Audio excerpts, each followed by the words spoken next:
Hello friends, welcome back to Azure 204 Lab 4, and as I said earlier, we are going to work on Azure SQL and Cosmos DB in Lab 4. Okay, so let's jump to the exercise 1.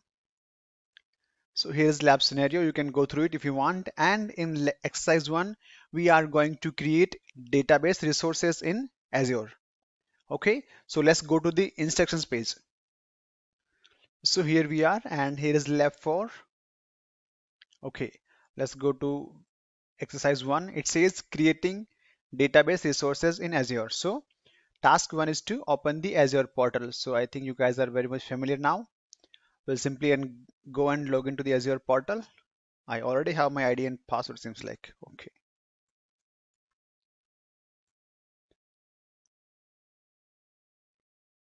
it's done. Okay, so task 1 is just to open the Azure portal. So it's done, completed. Task 2 is create an Azure SQL database server resource. So in task 2, we are just going to create a logical instance of SQL database server. Okay, let's see the steps.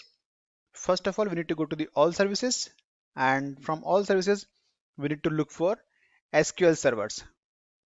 And from SQL servers blade, find your list of SQL server instances. From the SQL servers blade, select add, and from create SQL database server blade, or observe the tabs from the blade such as basic networking and additional settings.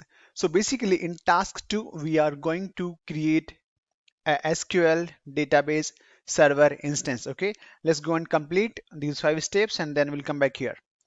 So I'll simply go and type here only SQL servers. I'll click here because this is the easiest way where you can go and directly search whatever you need in Azure.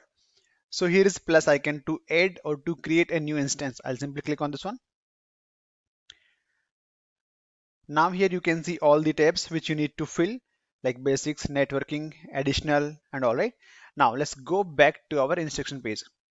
So what it says, from the basics tab, okay, leave your subscription as it is. In the resource group section, create new. Okay, so here we need to create a new resource group named polyglot data. Perfect. Server name, we need to enter this one, PolySQL server.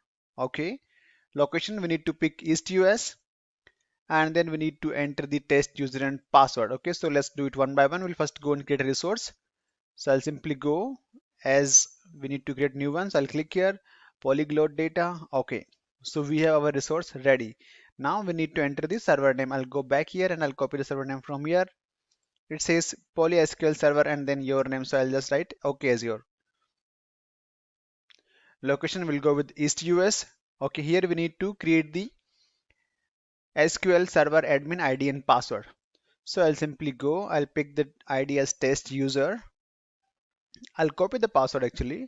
ID I'll type myself. So here test user is the ID. Password once. Confirm password. We are good. I simply click on networking. Allow Azure services and resources to access this server. Yes. Let's go and verify. Now here it says that under the networking tab, allow Azure services and resources to access this server. Select yes. Okay, perfect. Okay, let's click on additional settings. Nothing to do. Enable advanced data security. Not now. Tags, we'll keep it blank. And here is our review tab. So here you can just go and verify. So for us, we are just going to create a SQL database server instance here. And here is my subscription. Here's our resource group, SQL server name, admin. Perfect. Now I will simply click on the create button. So it will create our SQL server instance. So you can see the progress here. So once it is done, now you see here initializing components. Once it is done, you will see a confirmation message as well. Okay. So now here you can see your deployment is underway. So we'll just wait for this to happen. Okay, so now here you can see your deployment is complete. So basically now we have our SQL server ready. So I'll close this one. Now here you can read there's a note that at this point in the lab, we are only creating the Azure SQL logical server. We'll create the Azure SQL database instance later in the lab. Okay. So now we need to work on the task 3. So task 3 will take some time. So I'll catch you in the next video.